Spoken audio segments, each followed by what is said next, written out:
Now that my brand is fully registered, how can I enroll an existing listing with FBA inventory into the transparency program? Ooh, good question. Good question. So to enroll in the transparency program, you're going to have to actually sign up for Amazon Transparency on the website. So let me actually pull that up real quick. You can just do enroll in transparency and you can get your product enrolled in transparency. This will require you obviously to label every single one of your products with the transparency code. But if you're wanting that extra little layer of protection, this is definitely something I would encourage. So there you go. If I enroll my brand in the transparency program, what should I do with the existing FBA inventory that doesn't have transparency codes? So you actually get a window of breadth here, I guess is the best way to put it, where essentially during a certain time period, you don't have to have transparency codes on those products. So it's not immediate, like you have to relabel everything. To better protect a listing from potential hijackers, should I enroll in Project Zero or the transparency program? No, definitely not. Unless the problem is so bad, you are thinking of terminating your Amazon channel. That's the litmus. So fun fact with this guy just launched his product. He just got brand registry and he wants to do transparency immediately. I do not recommend this. I do not know a single brand who has done the enrollment who says, I'm glad I did it. I know one. We have one. You do? We have one. Okay. and again, their litmus must be really high. The difference between having transparency for them and not having transparency was about $120,000 a month hijacker issue. And that is the only situation in which I have seen transparency be fantastic. Yeah. If you have a hijacker issue that is costing you tens of thousands of dollars per month in lost revenue and sales, transparency is great.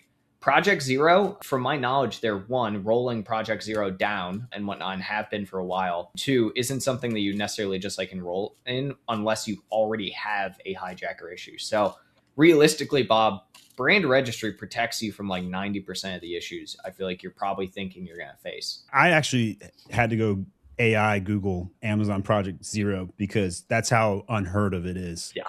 It's a very, very minimalistic thing. And technically it's Project Zero is what transparency turned into.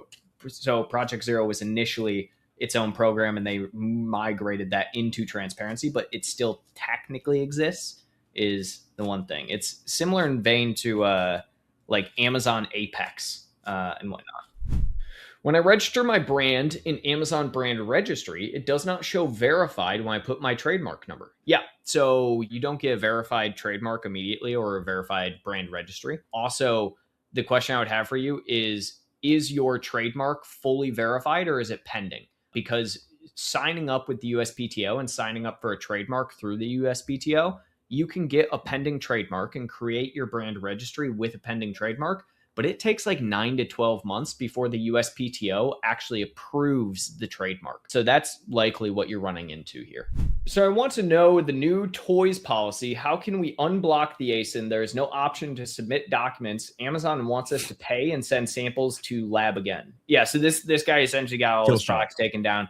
The answer, by the way, here, Stephen, as well, if you're not aware of the situation, is that basically Amazon in specific categories, toys being one of them, just recently onboarded a bunch of new compliance partners. And so if you had the CAC compliance or CPC compliance before, if it wasn't through one of those partners, they're now taking away both the CAC and the ITC compliance and saying, hey, you have to go through an Amazon partner now for this, even if it is actually compliant. Which is awesome because we all know that Amazon super vets the partners and are not making political choices with back-end deals and kickbacks.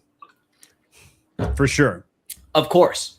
But yeah, the unfortunate answer here is that there's not really an option. Your option is basically go through manage your compliance and go through one of these new partners because that's what Amazon wants, and they're not going to accept any of the former documentation you probably had, which is unfortunate, but part of the Amazon ecosystem and dealing with it, so to speak. If your competitors copy part of your A+ content and listing image design, that is a copyright infringement. They just swap out the product. Is it worth reporting to Amazon? Yes. You can get their whole listing suspended. Just file a copyright infringement report, show the date of your A+ content publication, and you absolutely will clock them. You may consider sending a polite cease and desist to the competitor, but they'll just ignore it. I would just go straight for get the listing taken down. Book a call today at myamazonguy.com/book, and we would be happy to service your account, growing sales by all means necessary. PPC SEO design catalog, full service management available.